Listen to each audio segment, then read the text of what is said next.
Takže ahojky lidi. Jdeme ochutnávku. Jdeme ochutnávku, jo. My tady máme troje produkty. Tohle to. My já to Tohle máme dvakrát. Jo. A ještě my se tady koupili s Peťunkou. Peťunko přes tady je Peťunka. Máme dohromady tady ty dvě věcičky.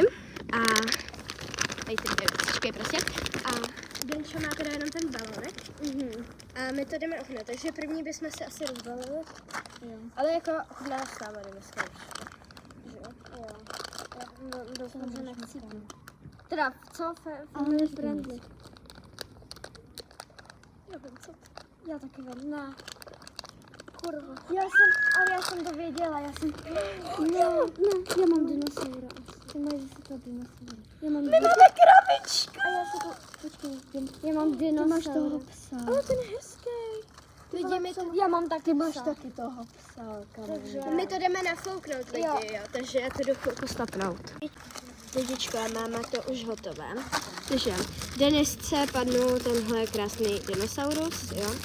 A nám padnula ta nejhezčí věc, co mohla. A ještě obou, jako dvou, padne tady té náramky, jo.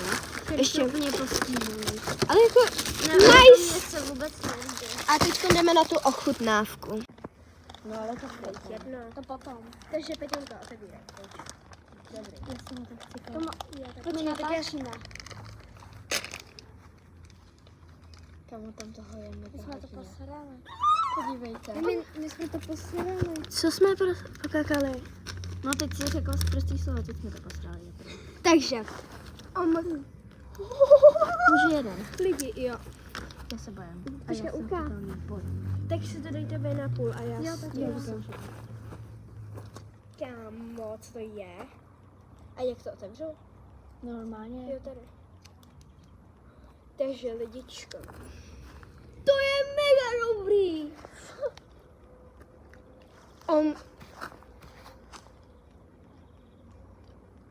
Tak to... Kámo. Dělej. To je tak dobrý. Já si to půjdu koupit. To je hrozně dobrý lidi. Doporučuju nejlepší věc ever, co existuje. Jo.